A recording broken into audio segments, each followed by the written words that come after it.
karunia nikmat-nikmat dari Allah, baik nikmat iman, nikmat Islam, nikmat hidayah dan nikmat taufik, nikmat sehat dan nikmat afiat, nikmat umur dan nikmat kesempatan, yang dengan semua nikmat-nikmat ini hingga menyebabkan kita dapat semua melaksanakan ibadah sholat subuh secara berjamaah dan dilanjutkan dengan pengajian ilmu agama, maka semoga dengan bentuk ibadah ini adalah suatu sebab insyaallah untuk kita mendapat pandangan ridho dari Allah, ridho Nabi Muhammad sallallahu alaihi wasallam. Amin ya rabbal alamin. Baiklah hadirin hadirat yang dirahmati oleh Allah,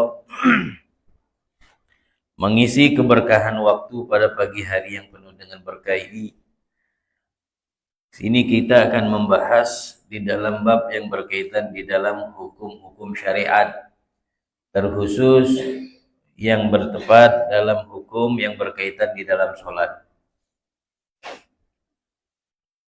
Bab syurutu wujubus sholat. Di sini ana tertarik untuk membahas bab kajian yang berkaitan dengan hukum sholat. Syarat diwajibkan untuk seseorang itu sholat. Jadi siapa yang tidak memenuhi syarat berarti dia tidak wajib. Syarat ini bila dilengkapi oleh seseorang Islam, seorang Muslim, maka berarti dia wajib untuk menunaikan ibadat sholat. Syarat wajib untuk sholat itu secara totalitas semuanya ada 6. Yang pertama adalah al-Islam.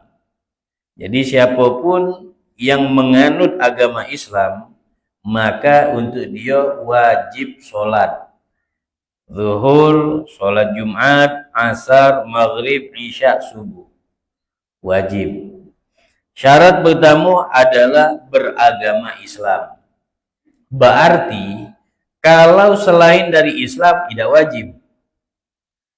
Di sini disebut tidak wajib untuk sholat itu terhadap orang kafir yang asli. Kalau wong kafir ada yang asli, berarti ada juga yang bukannya artinya palsu. Di sini disebut kafir asli itu adalah dia memang lahir dalam bawaan kafir. Orang tuanya yang laki, orang tua yang lanang, orang tua yang betina juga kafir. Dan dia lahir dalam keadaan kafir. Seandainya dia nantinya lah dewasa masuk Islam, maka begitu dia masuk Islam tidak wajib digodok sepanjang dia kafir tidak pernah sholat. Karena waktu kafir tidak wajib sholat. Setelah dia masuk Islam wala wajib godok alaih, tidak wajib untuk dia godok. Nah, berbeda dengan orang murtad. Wong murtad itu dia kelahiran dari rahim seorang muslimah. Bapaknya muslim, dia lahir dalam cara muslim. Besar.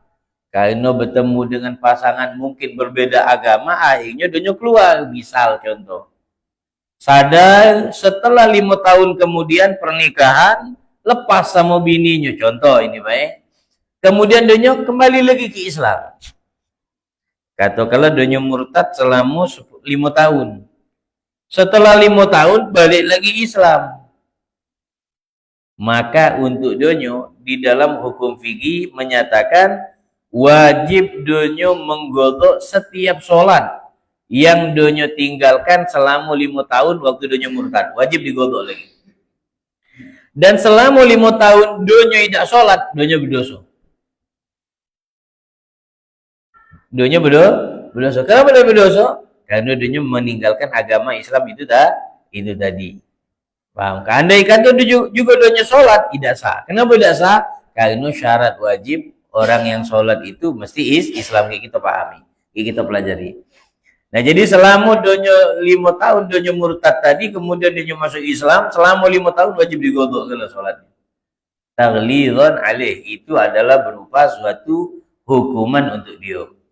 Kemudian yang kedua, syarat wajib seseorang itu sholat, untuk sholat.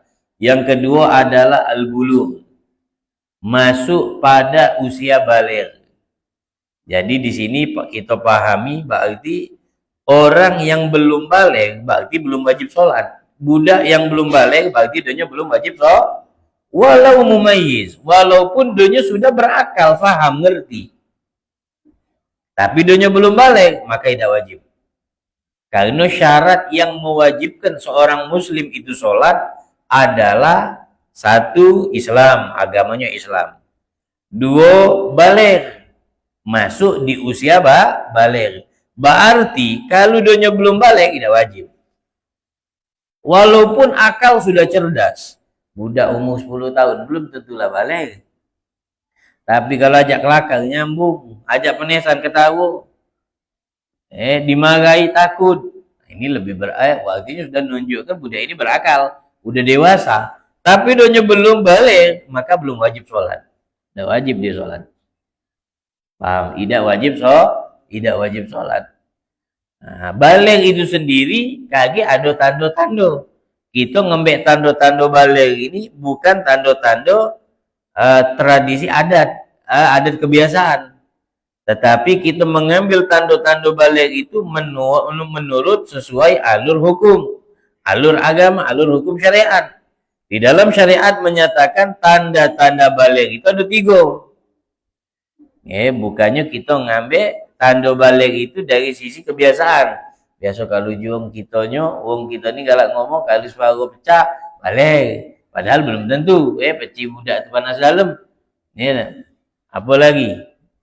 Apa namanya tumbuh apa dia ni yang dakun apa? Itu balik belum tentu. Pahami belum tentu. Nah, kita meloklah dalam alur hukum. Dalam hukum syariat menyatakan tanda-tanda balik itu ada 3. Satu, kalau usia sudah lebih 15 tahun. 15 tahun ini melok urutan tanggal Arab. Jangan kita ngambil bulan tanggal nasional, tahun nasional, Hijriah kita ngambilnya. Kapan selama 15 tahun dunia belum keluar sperma, belum mimpi basah, maka dapat divonis tetap dunia wong balik. Ada yang bangsa mungkin dari kecil tak pernah mimpi basah. Sampai lah umur 15 tahun lewat. 15 tahun lewat sehari. Atau lewat setengah hari. Maka dihukumkan ini budak sudah balik. Karena tanda balik itu melampaui usia. Jelas usia 15 tahun. Walaupun nak mimpi, nak tidak mimpi, ya sudah balik dia. Itu tanda pertama, tanda orang balik. Kedua, tanda balik itu adalah ihtilam, baru mimpi. Nah, ini umumnya manusia ni kapanlah sudah masuk di usia itu, sejak usia 9 sampai meranjak ke usia 15, itu bisa jadi wadah spermanya itu ngisi. Paham? Nah, insya Allah belum nyampe antara usia-usia itulah wadah spermanya penuh hingga terbawa di alam mimpi. Disitulah baru dia mengenal. Artinya ya kenormalan sebagai seorang lanang atau kenormalan sebagai wanita, itu ada hasrat, tumbuh hasrat. Nah, biasa hasrat itu kapan sudah wadah sperma penuh, hasrat itu terbawa dalam mimpi hingga dia mimpi basah. Nah, mimpi basah tadi itu salah satu penyebab tanda-tanda seseorang itu balik. Nah, kalau donya sudah balik, maka donya tertuju dalam hukum syariat, disebutlah mukallaf. Orang yang mukallaf wajib dia sholat. Nah, mukallaf itu siapa? Balik akil. Ini tentu dia Islam. Berakal, balik, dan donya muslim, maka donya wajib donya sholat. Kira-kira jelas sampai sini, Pak? Insya Allah paham sampai sini. Nah, begitu. Jadi ihtilam, mimpi. Itu salah satu tanda-tanda balik seseorang. Kemudian yang ketiga, tanda-tanda balik itu adalah haid. Nah, ini untuk wong betino. Wong betino ini mulai dari umur 9 tahun bisa jadi sudah mengeluarkan darah haid. Bisa mengeluarkan darah. Umur 9 tahun sudah keluar haid, maka budak itu sudah balik. Kalau sudah balik, berarti donya adalah seorang yang telah diwajibkan untuk menunaikan donyo belum balik, tidak wajib. Tidak wajib. Ya. Seandainya sampailah usia 15 tahun, belum balik lagi, belum haid lagi misal, tetap donyo diwajibkan. Kenapa? Sebab karena udah masuk usia yang mewajibkan untuk donyo sholat. Nah, ngomong-ngomong masalah rahasia, Pak. Ngomong-ngomong masalah usia. Di dalam usia manusia ini, ini sebagai faedah ya, di luar tema. Sebagai faedah, usia kita manusia ini, Pak, dalam setiap masa itu, dalam setiap umur itu ada makna kan. Ada kebiasaan-kebiasaan khas, kebiasaan khusus.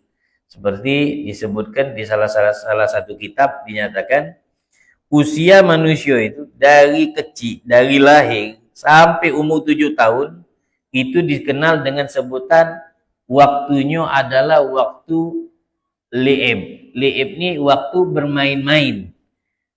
Usia kita manusia dari umur lahir sampai umur 7 tahun itu waktunya bermain-main, waktu kanak-kanak.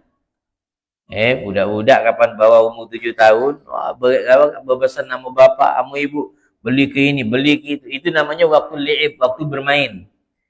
Dari 7 tahun ke 7 tahun, dari 7 tahun proses kedua, 7 tahun proses kedua, dari umur 7 tahun sampai umur 14 tahun, itu waktu lahwi. Waktu lahwi artinya waktu yang hampa, yang kosong, ngabis ke waktu Gato-gato umat manusia itu, kita manusia ini itu. Dari umur 17 tahun sampai beranjak ke umur 14 tahun, itu ngabiskan waktu, menyia-nyiakan waktu. Nonton, mangu, ngumpul-ngumpul, keluar nagu, waktu masa-masanya itu. 7 tahun proses kedua. Kemudian 7 tahun lagi proses yang ketiga. Berarti berapa tahun? Dari 14 ke 21. Itu waktunya tazayun. Tazayun itu hobi berais, hobi ganteng-ganteng berhias. Kadang-kadang ngaso donyo dewek paling belaga. Donyo dewek paling cantik dewek ngaso-ngaso. Padahal wong lain tidak menilai sedemikian, donyo dewek ngaso. Itu umumnya umat manusia begitu. Dari umur 14 tahun ke umur 21. Tak boleh nyengok kacau, nak berkacau itulah. Paling belagak dewek, paling cantik dewek. Itu sih manusia. Kemudian 7 tahun proses yang ke-4. Berapa berarti? Dari umur 21 ke 28. Itu prosesnya tafakhur. Tafakhur. Tafakhur ini ngaso donyo yang paling hebat, paling kuat, paling belaga, paling ganteng, paling loh, keangku-angkuhan.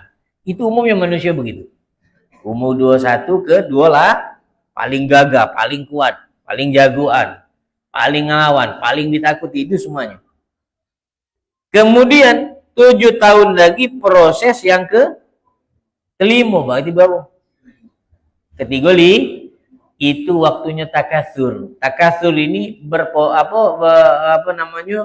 takatsur itu artinya berusaha menginvest.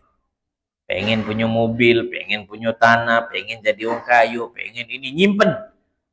Nyimpen, beli tanah di sini, ini invest, beli ini invest. Itu masa umumnya begitu. Nah, dari umur 35 ke 40 itu masa proses penentuan nasib setelah usia pucuk 40 tahun. Jadi dari umur 35 ke 40, 5 tahun itu waktu proses imma soleh wa imma toleh. Bisa jadi donyo orang baik, tergolong orang baik, tergolong orang yang bagus nasibnya, tergolong orang sebaliknya, tidak bagus. Nah, itu penentunya dari umur 35 ke 40. Nah, umur 40 itu, situlah penentunya. Umur kita manusia nih, Pak. Kapan sudah 40, itu waktunya, kalau istilah bulan itu purnama. Bulan nih. Kalau tanggal 1 namanya hilal. lambat hari, lambat tahun, tanggal 2, tanggal 3, sampailah kayak tanggal 15, itu Badar namanya, Badrun. Badrun itu adalah bulan purnama. Yang disebutkan dalam qasidah pujian warga kota Madinah waktu datang Nabi di waktu hijrah, mereka memuji Nabi, mengungkapkan, menggambarkan, menyamakan Nabi itu kal Badar. Nabi Muhammad itu bagaikan bulan purnama. Hingga mereka serentak mengucap tala'al badru alaina. Telah tiba bulan purnama. Siapa bulan purnama di sini? Nabi Muhammad. Nah, itu kalau bulan tuh Badar namanya, lagi matang-matang nyonian namanya Badar. Nah, kalau kita manusia lagi matang-matang nyonian usia 40 tahun. Sifatnya hidup kita ini, umur kita manusia ini makanya bulan, Pak. Bulan tuh dari tanggal hilal, dari hilal sampai tanggal 15 Badar. Dari tanggal 15 ke bawah, nurun lagi, nyampak lagi, itu juga usia. Kapan sudah umur 40 tahun, naik, itu artinya balik lagi, cak kecil lagi gitu. Balik ke kanak-kanakan lagi. Tambah lagi masuk ke usia 50, 60, dan seterusnya. Prosesnya balik lagi, seperti bulan, makanya bulan. Berproses, berputar. Nah, itu ngomong di luar tema. Baik, kita sambung lagi ke pembahasan. Syarat wajib di dalam sholat itu ada 6. Tadi sudah kita bahas. Pertama Islam, yang kedua tadi baligh, yang ketiga adalah al-aqlu. Wajib sholat untuk seseorang yang dia memiliki akal yang waras, akal yang nalar. Maka berarti tidak ada wajib untuk sholat untuk orang untuk orang yang akalnya tidak waras. Akal tidak waras berarti dia tidak wajib sholat. Seperti maaf orang gila. Orang gila tidak wajib dia sholat. Karena orang gila itu akalnya tertutup. Kemudian yang ketiga, wajib untuk sholat itu adalah at-thaharu anil haid wan nifas. Seorang wanita dalam keadaan dia suci dari haid dan nifas. Kalau lagi tidak haid, lagi tidak nifas, berarti dia wajib untuk sholat. Tapi kalau dia lagi pada posisi haid, tidak boleh dia sholat. Tidak wajib dia sholat. Boleh dia tidak sholat. Boleh dia tidak sholat. Kalau dia lagi dalam keadaan haid. Nah, di sini syarat wajib untuk sholat itu kalau bersih dari haid. Lagi tidak haid, wajib dia sholat. Kalau tidak sholat, berdosa hukumnya. Jelas Dan juga tidak wajib qadha. Wong betina lagi haid atau lagi nifas, tidak sholat selama dia lagi haid. Setelah suci, tidak wajib qadha. Tidak wajib qadha. Kemudian syarat wajib sholat yang kelima itu adalah bulughud da'wah, sampai seruhan ajakan untuk sholat. Kalau tidak sampai, tidak wajib. Seperti kita zaman sekarang, Masya Allah, ajakan seruhan agama Islam, dakwah Islam ini nyampe ke telinga kita. Kati pelosok di ujung dunia ini yang tidak tahu dengan sholat, kati insya Allah tahu. Selagi di situ ada, selagi tempat itu Islam. Ini ceritanya zaman dulu, sulit. Tapi zaman kita sekarang tambah lagi zaman media. Zaman media kati tidak tahu dengan azan. Tahu gak lo azan itu apa? Azan itu seruhan ngajak untuk sholat. Terdengar. Pengajian ilmu agama insya Allah kemana-mana. Di dalam pelosok sekalipun insya Allah bisa. Bisa zaman media, bisa nyengok dari media. Kita tak tahu hukum. Ini halal, ini maka berarti wajib. Kemudian yang keenam, syarat wajib untuk sholat itu adalah yang keenam, salamatul khawas. Selamat atau sehat hawas. Hawas itu panca indera. Semua kita panca indera. Panca inderanya sehat, maka wajib sholat. Maka berarti kalau panca inderanya tidak sehat, ada kurang, misal tidak normal, maka tidak wajib. Seperti di sini digambarkan, tidak wajib sholat untuk seseorang yang memang bawaan dari lahir, waliyadzubillah min dzalik, matanya buta, kemudian mulutnya bisu, matanya buta, kupingnya pekak. Tidak wajib sholat. Wong kalau mata buta, habisnya kuping tak kedengeran. Peka tidak wajib donya solat 5 waktu, tidak wajib. Walaupun ngomong pacak. Telinga peka, mata tak nyingok. Ngomong pacak, wajib tak dia solat, tidak wajib. Kenapa tidak wajib? Karena syarat wajib solat itu yang keenam, selamat hawasnya, panca inderanya selamat. Nah, seperti di sini dicontohkan, wong kalau matanya buta, kupingnya tidak kedengaran, tidak wajib donya solat. Atau kalau salah satu dari dua tadi ada yang sehat kok, tidak apa-apa, wajib dia solat. Seperti kuping tidak nyingok, kuping tidak dengar, mata apa kuping tidak dengar, tapi mata buta, wajib tidak solat. Mata tidak kedengaran buta, kuping dengar, wajib tidak solat. Wajib. Nabi itu ada sahabat, namanya Abdullah bin Umi Maktum. Bahkan Abdullah bin Umi Maktum ini ditugaskan oleh Nabi tukang azan di Madinah.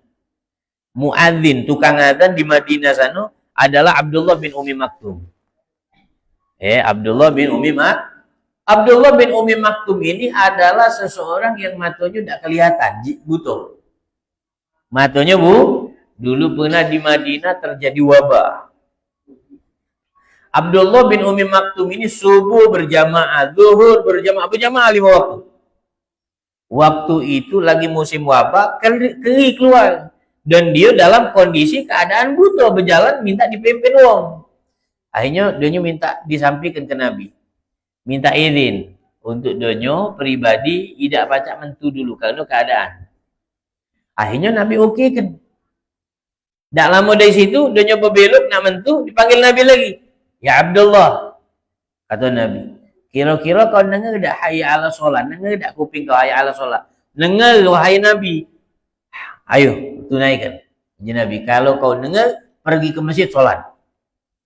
Artinya Nabi tidak jadi memperkenan selagi kuping kau galak masih dengar hayya ala solat, keluar apapun alasannya. Nak wabah, nak ini, nak itu, dan dia dalam keadaan mata tak nyingok, tetap keluar lagi Nabi. Nah, di sini artinya Nabi sangat begitu tegas. Kalau memerintahkan mengajak untuk sholat berjamaah. Nah, jadi balik lagi ke hukum tadi, kalau orang yang matanya tak kejingoan, kupingnya tak kedengaran, tidak wajib donya sholat. Tapi kalau salah satunya ada yang sehat, maka donya wajib seperti tadi, atau seperti contoh sebaliknya. Matanya nyingok tapi kuping tak kedengaran, wajib tak sholat? Wajib. Nah, makanya itulah diantaranya fungsi kalau yang azan itu naruh tangan di kuping. Fungsinya untuk apa, Pak? Bukannya bagus ke suara. Kita kadang-kadang menyangka kalau azan naruh tangan di kuping itu bagus ke suara, nyaring ke suara, padahal tidak. Itu tuh hanya sekedar kode, tanda-tanda. Karena tanda-tanda ini peringatan untuk orang yang kuping tak kedengaran. Kita nak tegak, yang azan ditegak, azan. Nyekel kuping. Paham? Maaf, untuk yang telinga tak kedengaran atau peka, setidaklah donya nyingok ada orang tegak sambil nyekel kuping, dia paham. Oh, ini azan berarti orang ni nyekel kuping. Paham? Kalau donya tak kedengaran. Nah, ini adalah isyarat. Bahasa isyarat. Kira-kira paham, Pak? Maka itu sunnah. Dulu Bilal bin Rabah naik ke bukit yang tinggi memandangkan azan. Nah, bangsa yang tak kedengaran, kupingnya peka tadi. Kalau doanya apa Bilal bin Rabah tak ada nyekel kuping, mungkin dia bertanya-tanya, ngapa Bilal tegak punya sana? Nah, karena ini disyarat. Kira-kira jelas sampai sini, Pak. Baik. Jadi ingatkan, syarat wajib sholat itu ada 6. Pertama, Islam. Jadi siapa tidak melengkapi salah satu dari syarat, maka dia tidak wajib sholat. Tapi nyatanya kita galau-galau ini memenuhi syarat. Kita Islam, akal, balik, bersih dari haid dan nifas kita ini. Kemudian sampai ajakan dakwah lah, kenal tahu kita sholat itu apa dan seterusnya. Yang keenam, kita selamat hawas. Alhamdulillah. Baik, di sini al-masail. Wajib untuk abah dan ibu nyuruh anak-anaknya sholat yang sudah mumayyiz. Walaupun doanya belum wajib, anak itu belum wajib. Kita punya anak umur 7 tahun. Anak itu dewek belum masuk hukum diwajibkan untuk sholat. Tapi kewajiban ini beralih kepada aba dan ibu. Anak kita memang belum wajib, belum balik, tidak wajib donya sholat, tapi berwajib untuk aba dan ibu nyuruh anaknya sholat sejak umur 7 tahun. Kapan sudah umur 10 tahun disuruh sholat, dia tidak ada sholat, Islam memperkenankan. Rasulullah menganjurkan, boleh dipukul, boleh. Rotani. Rotan di sini maksudnya bukan menciderai, tapi rotan pukulan yang mendidik. Jelas sampai sini, Pak? Ingat di situ, artinya memang tidak wajib, tapi kewajiban untuk kita sebagai bapak dan ibu. Nah, kemudian selanjutnya kita melangkah syarat sah sholat. Kalau tadi ada 6 syarat wajib sholat, sekarang ada 7 syarat sah sholat. Setelah kita wajib untuk mendirikan sholat. Kemudian begitu kita sholat, di dalam sholat itu dewe ada syarat-syarat sah. Kalau kita sholat tidak melengkapi syarat, maka pastikan hukum sholat tidak sah. Nah, kita yang sholat setiap hari ini mesti kita paham ini. Harus wajib kita ngerti ini. Kita yang sholat mesti paham syarat ini. Andai kita tidak telaten dengan syarat ini, atau syarat ini kita abaikan sikok baik dan kita penuhi, maka ya ketahuilah sholat kita tidak sah. Nah, di sini ada syarat sah sholat itu ada 7. Yang pertama, dukhulul waqt. Syarat sah sholat itu setelah masuk waktu. Kalau ada orang sholat, waktu belum masuk, kira-kira sah tak sholatnya, Bu? Tidak sah. Contoh, kebelet nak semayang isya. Habis semayang maghrib balik ke rumah. Nunggu isya lamunan, doanya ada gawi. Kebelet, dah, amo puluh azan ni.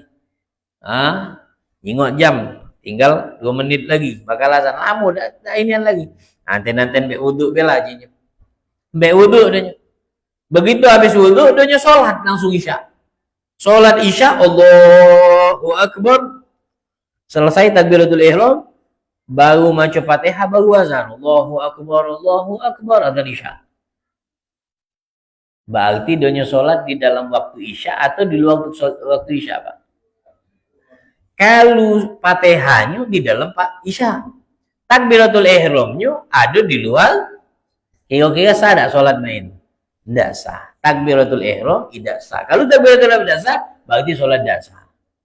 Paham tak kira-kira? Jadi syarat sah sholat itu setelah masuk waktu.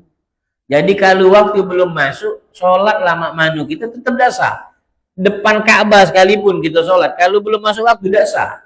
Hati-hati itu. Makanya kakek syaratnya sholat itu kita mesti paham waktu. Kita mesti tahu betul waktunya masuk apa belum. Kalau belum capek baik kita sholat. Paham? Capek baik kita sholat. Nah, model cak tadi itu misal duanya semayang zuhur, sholat zuhur.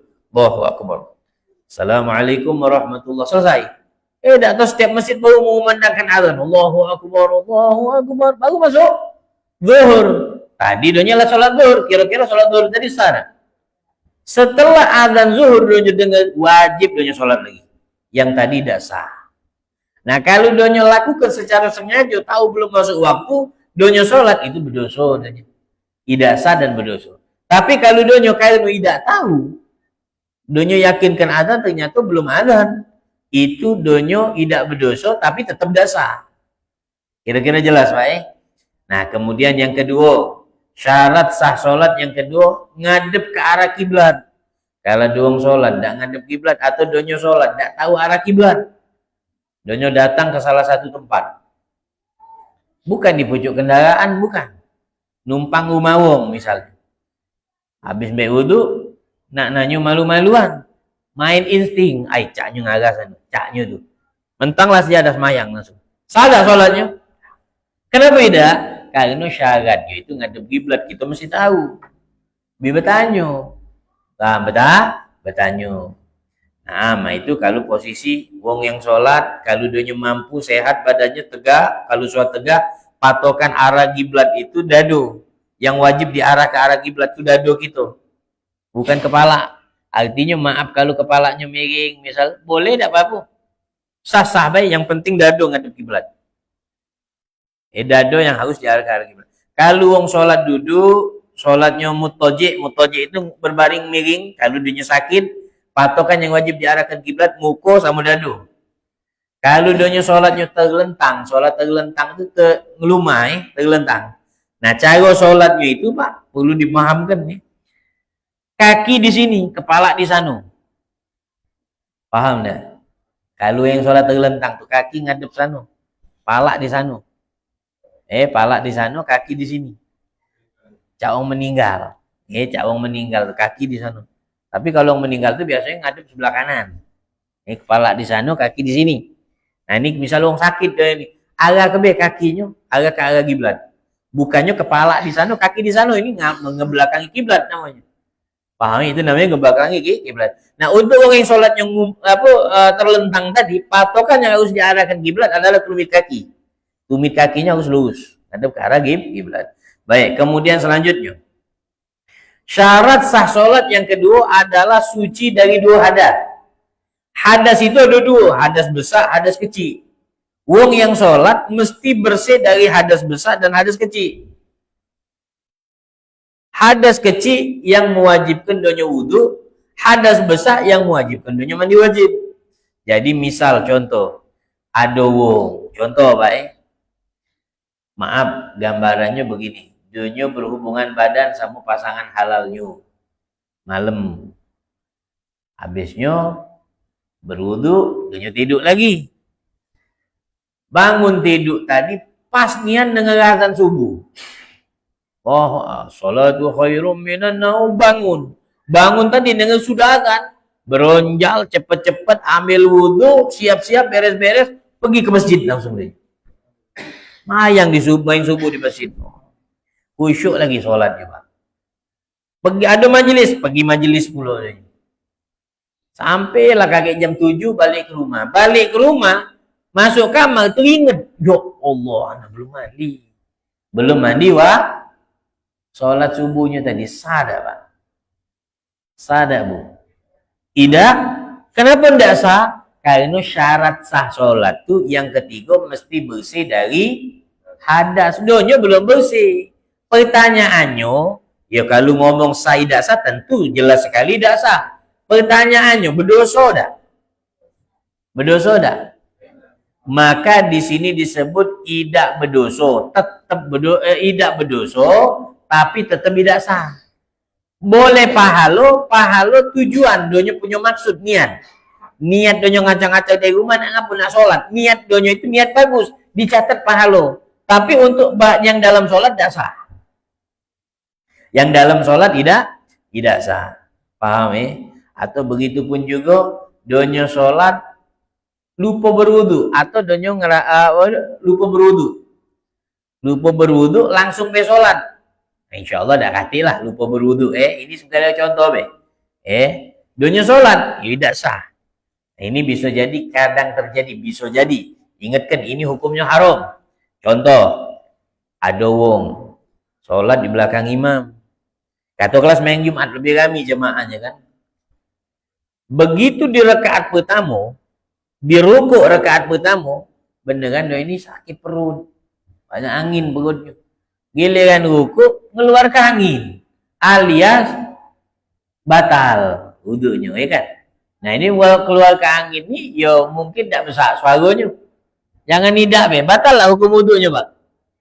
Karena donya sholat di belakang imam, kalau donya nak berlari, nak batal, kejingo anian malu. Cirenong, nah ini berarti donya ini bang Akhirnya donya nahan malu tadi, ecak-ecak tak tahu padahal sholat donya batal. Terus donya imam i'tidal, donya merah i'tidal. Kira-kira hukum sholatnya sah dah Bang? Ya tidak sah. Berdosa dah. Berdosa bahkan haram. Donya tidak berwuduk, sengaja donya sholat, itu hukumnya haram. Itu hati-hati. Nah itu bisa jadi berpotensi jadinya begitu. Baik, kemudian selanjutnya yang keempat. Syarat sah sholat yang keempat adalah bersih dari najis. Di badan, di pakaian, di tempat. Ini harus bersih dari najis. Itu sholat. Ingatlah, 3 bagian ini mesti yakinkan bersih dari najis. Baju, pakaian, badan, tempat. Nah, pakaian di sini setiap sesuatu yang nempel di badan, namanya hukumnya adalah pakaian. Contoh, HP. Nah, ini kita nih kadang-kadang yang galak ngawak HP, ya. Kita nih kadang-kadang sholat, Pak, ngawak HP. Atau katakanlah dompet bela. Dompet yang selalu nempel di kantong. Nah, hukum dompet ini pakaian. Hukum dompet ini adalah pakaian. Pastikan dompet kita ini mesti bersih dari najis. Seandainya di dalam dompet kita ini ada bedah najis, kita kantongi. Berarti kita memakai pakaian yang ada najis. Kita sholat, sah tak sholat kita? Tidak sah. Ini perhatikan. Atau HP. HP ini kadang dipegang anak kita, atau cucung kita. Di budak ini kadang-kadang, maaf, donyo kencing dan lain sebagainya, najis. HP tadi dicekalnya, berarti kena najis. Nah, kalau kah HP dibasuh kan? Nah, najis. Kita kantongi, kita bawa sholat. Kira-kira sholat kita sah, Pak? Syarat sah sholat itu harus bersih dari najis di pakaian. Ingat, pakaian. Arti pakaian, setiap sesuatu yang nempel di badan namanya pakaian. Bukannya baju, pakaian nih. Baju adalah bagian dari pakaian. Kopiah, pakaian. Cincin, pakaian. Pastikan ini bersih dari najis. Paham ya? Seperti semut mati. Najis tak? Semut mati. Najis apa? Najis tak? Semut mati itu najis. Artinya donya statusnya adalah bangkai. Semut mati masuk juga kantong baju kita. Semut mati masuk juga baju kita bawa sholat. Sah tak sholat kita? Tidak sah. Berarti kita sholat awak najis. Bulu hewan lepas dari badannya, apa hukumnya, Pak? Tergantung hewannya. Kalau hewannya yang boleh dimakan dagingnya, bulu yang lepas dari badannya tidak najis, suci. Hewan yang boleh dimakan dagingnya, bulunya lepas, hukumnya seperti apa hewan yang boleh dimakan? Kambing boleh tidak dimakan dagingnya? Bulunya lepas, nah hukum bulunya najis tidak? Nempel di baju kita. Najis tidak? Tidak, nah. Pokoknya kaidahnya setiap hewan yang boleh dimakan, bulu yang lepas tidak najis. Tapi kalau hewan yang tidak boleh dimakan, bulu yang lepas dari badannya, hukum bulunya najis. Seperti kucing. Kucing boleh tidak dimakan? Bulu yang lepas, bulu kucing lepas, nempel di sejadah, atau bulu kucing nempel di baju kita sholat, sah tak sholat kita? Tidak sah. Nah, ini perhatikan. Bersih dari najis pakaian, kemudian tempat. Tempat yang dimaksud adalah, Pak, begitu kita sholat, yang kita injak, yang tangan kita nepak, yang dahi kita nempel. Nah, itu pastikan tidak ada najis. Anak sholat pas sujud, selagi dahi kita tidak ada ngendi yang najis, tangan kita tidak nepak yang najis, itu sah. Tapi kalau sudah kita nepak yang najis, misal kita sholat nih, di pucuk sejadah tadi ada kotoran cicak, kita tepak, tertindih, najis, sholat kita tidak sah. Tapi selagi misal ada tai cicak, tapi tidak kita tepak, tidak ada kena kita ngindar dari dia, tapi ada di area sajadah itulah sah tak sholat kita? Sah-sah baik tapi makruh. Sah-sah baik tapi makruh. Kemudian najis di badan. Najis di badan ini mana, Pak, maksudnya? Najis yang di badan ini maksudnya contohnya begini. Kalau ada orang sholat, giginya berdarah. Darah itu najis tak? Ada di mulut bagian dari badan. Sah tak sholatnya? Nah, itu kadang-kadang gusi berdarah. Itu perhatikan, kita yang sholat mesti paham ini. Maaf, donyo istinja tidak bersih. Nah, itu tidak sah juga. Hewan mati masuk di kelopak matanya misal. Nah, itu perhatikan juga. Baik, kemudian syarat yang kelima. Syarat yang kelima, syarat sah sholat yang kelima adalah nutup aurat. Aurat wajib ditutup. Kalau kita sholat, aurat kita terbuka sedikit baik hukum sholat tidak sah. Itu orang lanang, aurat kita kalau dalam sholat dari lutut sampai bebusan wajib ditutup kalau dalam sholat. Nah, di sini disebutkan aurat wong lanangnya ada 4. Wong lanang auratnya ada 4. Kalau donyo dewean, untuk diri donyo dewe, yang tidak boleh donyo jingok itu hanya sawatan. Sawatan itu kemaluan depan, kemaluan belakang. Jangan dijingok atas punya dewe. Punya kita dewek jangan dijingoi. Paham? Punya kita ni boleh jingoi tapi. Sayyidina Ali bin Abi Thalib tu kalau kita nyebut namanya karamallahu wajhah. Ini sering Ali bin Abi Thalib karamallahu. Kenapa sebab Ali bin Abi Thalib dari kecil tak pernah jengok punya dia dewek. Makanya mukanya mulia disebut. Ali bin Abi Thalib itu. Nah, kalau aurat laki-laki itu lanang auratnya kalau di dalam sholat dari pusat sampai lutut. Jangan terbuka sedikit pun. Di depan maharimnya. Wanita-wanita mahramnya. Itu juga. Depan ibu, depan dulu betina, depan adiknya, depan ponaknya. Tak boleh dijenguk dari lutut sampai pusat. Di depan wong lanang semuanya. Kita wong lanang, sesama lanang. Tak boleh kita jenguk area dari lutut sampai pusat wong lanang lain. Tak boleh. Makanya hukumnya haram. Makin sepan pendek. Wong lanang makin sepan pendek. Hukumnya haram. Wong lanang haram. Tambah lagi betina lebih haram lagi. Wong lanang tapi alhamdulillah sekarang jarang jenguk wong lanang makin sepan pendek. Alhamdulillah.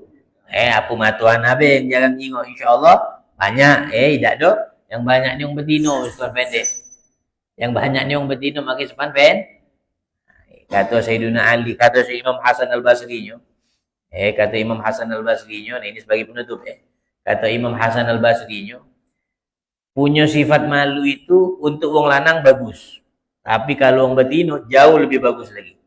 Wong lanang punya sifat malu hasan artinya bagus. Wong betina punya sifat malu ahsan jauh lebih bagus. Artinya wong betina harus punya sifat lebih malu daripada wong lanang. Tapi anak perhatikan kita di akhir zaman sekarang pecahnya wong lanang lebih malu dari wong betina.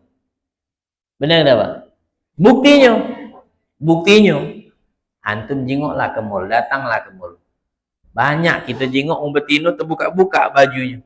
Maki sepan pendek, maki baju yang cak kaos kutang tak pun dia yang terbuka aja itu Gato banyak anu betina, mana ada orang lanang coba jengok lah antum ke mall atau di jalan-jalan kayu. Mana ada bapak-bapak pakai baju kaos kutang sepan pendek pergi ke mall, ada tak Pak? Malu kata wong, tapi yang ada betina. Berarti banyakan sekarang betina jarang punya sifat malu ketimbang wong lanang. Paham Artinya mereka-mereka yang tidak ikut di pengajian, mereka-mereka yang tidak paham. Tapi alhamdulillah masih banyak sih wanita-wanita yang soleha, banyak di antaranya di masjid kita. Banyak ibu-ibu gitu, keluarga kita insyaallah soleha gak? Nah ini kayaknya kalau nak dituntaskan waktunya tidak cukup, kayaknya udah nak siang. Kita cukup sampai sini. Moga apa yang kita kaji pada perjumpaan ini bermanfaat dan bermotivasi khusus untuk anak pribadi dan umum untuk kita semua. Sekian billahi taufiq wal hidayah. Wassalamualaikum warahmatullahi wabarakatuh. Bagi bapak-bapak atau ibu-ibu yang ingin bertanya, silakan.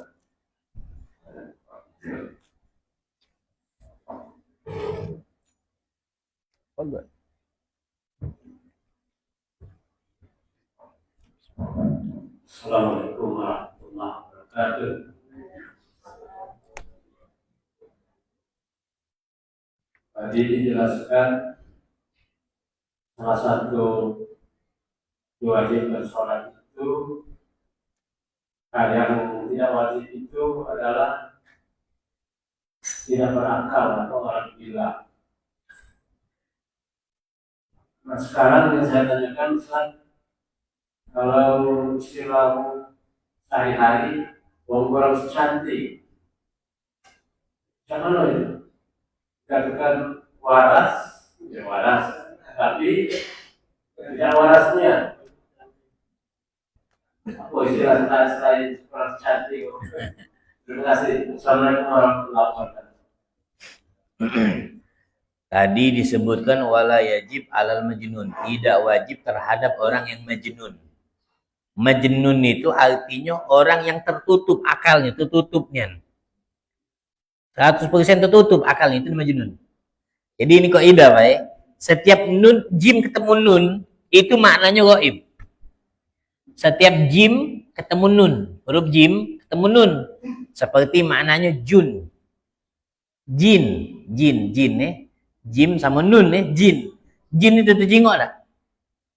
Tertutup. Dari mata kita tak terjengok. Hijab, maju. Jin. Jannah tu artinya apa? Jengok belum syurga sekarang. Tertutup masih di mata kita. Habisnya janin. Janin, baca jengok dah janin, Pak. Dah baca, tertutup. Majnun, tertutup. Apa maksudnya tertutup? Akal. Artinya tertutup nian, gilo nian. Nah, itu tidak wajib. Gilo nian, Pak. Diri dia tak tahu. Telanjang bulat-bulat. Tak ada malu biasa, dia gilo. Banyak god minumnya gilo. Kalau yang kurang secanting tadi itu, njuk 2000 ngengut dah. Tak? Benar tak? Njuk 2000 ngatoi no. Cemekeannya. Itu bukan gilo, ngerti, berarti. Wajib tak ada solat? Wajib tetap, Pak. Tetap wajib mungkin itu. Gepuk donya nak solat, Pak.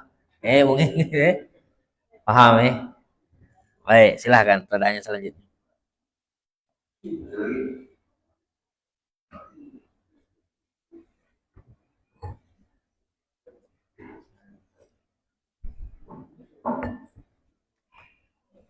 Assalamualaikum warahmatullahi wabarakatuh. Waalaikumsalam.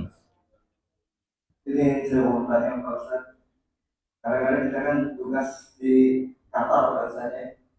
Di kapal itu kalau dia kapalnya muslim itu disiapin jadah aman, Pak ya. Ya. Kalau kapalnya kapal non muslim itu tidak disiapin jadah, kadang-kadang gitu kan. Ya. Cuma kita arahnya itu gimana Pak Ustaz? Kiblatnya. Kadang-kadang kan kapal kan berputar itu Pak Ustaz. Itu. Nah, ini itu dari satu lagi nih Pak Ustaz. Satu lagi. Saya tuh ada masjid lain nih Pak Ustaz. Tadi gue cerita tentang kucing gitu.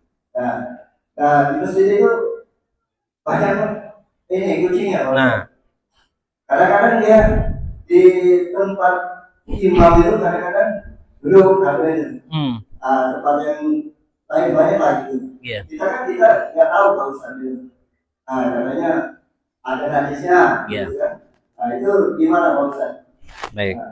Itu aja Pak Ustaz. Berarti dua pertanyaan nih. Jawaban pertanyaan pertama, kalau kita di pucuk kapal, sholatnya mak mano? Kapal ini berjalan apa tidak? Apa lagi mantap? Jalan. Kalau lagi di berjalan, Mantap Pak Ustaz. Mantap. Nah, itu. lagi mantap Kita jengok arah-arah kiblat. Ah. Biasanya sudah ditentukan apa namanya? Ada kompas dan lain sebagainya lah. Sholatlah kita pas takbiratul ihram menghadap arah kiblat.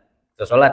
Seandainya pertengahan sholat kapal berjalan, kita meloklah arah sesuai posisi kita tetap mantap itulah. Jadi sesuai arah kapal kemana? Itu sah tetap sholatnya. Jelas Nah, kalau sekiranya mampu kita tahu arah kiblat, kita bisa berpindah mengarah ke arah kiblat pas rukuk, pas sujud. Sekiranya bisa, maka lakukan. Tapi kalau tidak bisa, sudah sholatlah sesuai arah. Karena kita dalam keadaan musafir. Dalam keadaan perjalanan. Tidak baca kita nak masuk ke kalau tidak kita sudah sholat. Maka sholatlah kita sesuai arah kapal berjalan. Yang penting tadinya kita dari awal sudah ngadep kiblat. Atau kita di perjalanan nak sholat. Sholatlah. Sholat sesuai arah kendaraan yang berjalan ini dalam pengecualian keadaan. Jadi tetaplah sholat sesuai dengan arah kapal mengarah kemana. Paham Lagi sebelum kita sholat kita yakinkan arah kiblat di situ. Itu mulailah sholat. Allahu Akbar. Teruslah. Andai kata kapal muter-muter, kena alasan kapal kita penting sholat mentep dari awal arah kiblat yang kita awal tadi. Paham Jadi menurut keyakinan kita maksudnya. Keyakinan macam mana? Ya, menurut keyakinan kita bahwa Tidak, kita sebelum sholat yakinkan dulu, cari dulu arah kiblat di mana. Kita usahakan dulu, pakai kompas dan seterusnya. Insya Allah, dah katilah kompas. Insya Allah adalah pasti kompas. Atau kita nanya dengan orang-orang yang di tempat itu, pasti insya Allah ada yang paham. Pasti ada bertanya dulu arah kiblat. Kita sudah usaha, itu ijtihad. Dia tahu arah kiblat di situ, kita sholat. Kemudian selebihnya terserah arah. Paham Atau kalau kita yakin, ya sudah, kita ambil keyakinan lah. Kita sesuai keyakinan kita, mungkin arahnya sini atau lebih kuat lagi, kita ijtihad, kita tanya wong yang lain. Wong sepakat ngomong di situ sudah melok. Kemudian jawaban yang kedua, sholat yang di situ ada bulu kucing, seandainya kena di badan kita, tidak sah sholat kita. Atau sajadah yang banyak bulu kucing, giliran kita dudui, kita sujud, kita tepak tangan kita, itu tidak sah. Paham? Karena hewan yang tidak boleh dimakan kucing itu. Nah, selagi bulunya masih nempel di badannya, hewannya tidak najis. Kucing tidak najis. Paham tidak? Bulu yang lepas itu yang najis. Bulu yang dari badannya yang lepas. Tapi kalau bulunya masih nempel di badan, kita lus-lus kucing tidak najis. Yang najis hewan itu cuma 2 ekor itulah. Anjing dan babi. Selain seluruh hewan tidak ada yang najis. Cicak najis tak? Tidak najis. Tapi ngapain nak nyekel ya tak tidak najis. Jadi kucing tidak najis, tapi bulu yang lepas dari badannya karena jawabannya kucing adalah hewan yang tidak dimakan dagingnya. Banyak seperti harimau, najis tak? Bulu yang lepas dari badannya najis karena harimau hewan yang tidak dimakan. Tapi kadang ada wong ujinya kebel, ujinya kalau bulu harimau, bulu macan tetap simpen taruh dompet. Ujinya kaget cek inilah cek itulah ujinya. Mana tak tahu juga ujinya ini. Dia bawa sholat, taruhnya dompet, bawa sholat, salah sholat ni. Tidak sah, ngawak najis. Nah ini kadang-kadang mah itu. Ada lagi ujinya juga, sperma gajah. Apa mani gajah, Nah, mana itu ada hukum. Ada orang kadangnya ngawak itu ujinya. Macam-macam ada apa dia pengasih apa. Nah kalau anak masih tak ngerti cak itu. Kalau anak masih kurang yakin hal-hal yang cak itu. Itu hal yang harus kita tepis ya jauh. Kita punya Allah. Jauhi pahaman-pahaman yang cak itu. Kita punya Allah. Hindari. Baik, silakan bertanya selanjutnya. Barangkali ibu-ibu pula. Kalau tidak hati kita tutup doa berarti. Ibu, ada? Nah boleh, sikot lagi ya tak?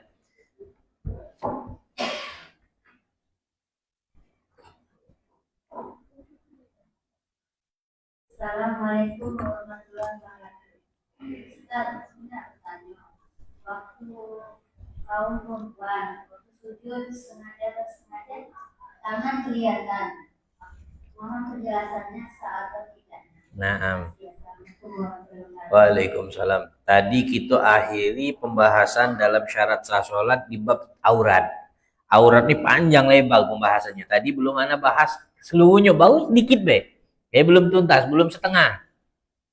Nah, berhubung pertanyaan ibu ini, ayo kita jawab. Aurat wong betina ini banyak, Bu. Nah, di antaranya kalau di dalam sholat atau di luar sholat. Kalau di dalam sholat, aurat wong betina itu wajib ditutup kalau tidak boleh terjenguk sedikit pun, kecuali muka, area muka sama telapak tangan.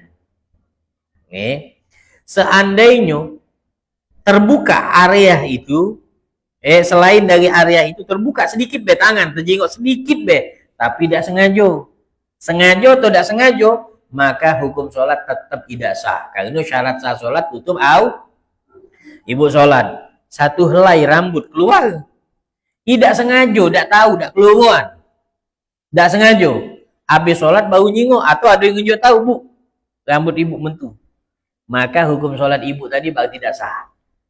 Jangan kita alaskan, aku tidak tahu, tidak sengaja. Nak sengaja, nak tidak sengaja, kalau kita dinyuk tahu aurat kita terbuka, baru tidak sah sholat tadi. Jadi tetap tidak sah sholatnya bu. Perhatikan ini, itu juga orang lanang, misal, maaf, para perokok, maaf. Ngokok biasanya, para perokok tuh uji wongnya, karena ini tidak ngokok, jadi tidak tahu gitu. Kalau ngokok itu biasanya kalau ada sewet tebok. Benar tidak Pak? Karena kena apinya deh. Nah kalau seandainya sarung tadi kita bawa sholat, bener kan saya bersarung tidak bersepan. Pas doanya sholat, pahanya terjinguk. Hukum sholatnya sah tak Pak? Tidak sah. Nah sengaja tidak sengaja, kalau terjinguk lobang bolong, kejingukannya dari semeter, wong duduk semeter dari kita kejingukan di paha kita tadi warnanya tidak sah itu. Terbuka auratnya. Baik, itu jawabannya. Anak kira caknya ini kita tutup sudah 3 ikut lah, siang pula dan malam pula mungkin Bismillahirrahmanirrahim. Alhamdulillahirabbil alamin. Allahumma shalli ala Muhammad wa ali Muhammad. Rabbana atina fid dunya hasanah wa fil akhirati hasanah wa qina adzabannar. Sallallahu ala Muhammadin nabiyil ummi wa ala alihi wasallam. Walhamdulillahirabbil alamin. Alhamdulillah, terima kasih banyak Ustaz atas bimbingan dan pencerahannya. Semoga jadi amal kebaikan untuk kita semua dan juga kita sehari-hari. Saya kali buka acara, mohon maaf apabila ada salah. Kalau dimanapun. Wassalamualaikum warahmatullahi wabarakatuh. Waalaikumsalam.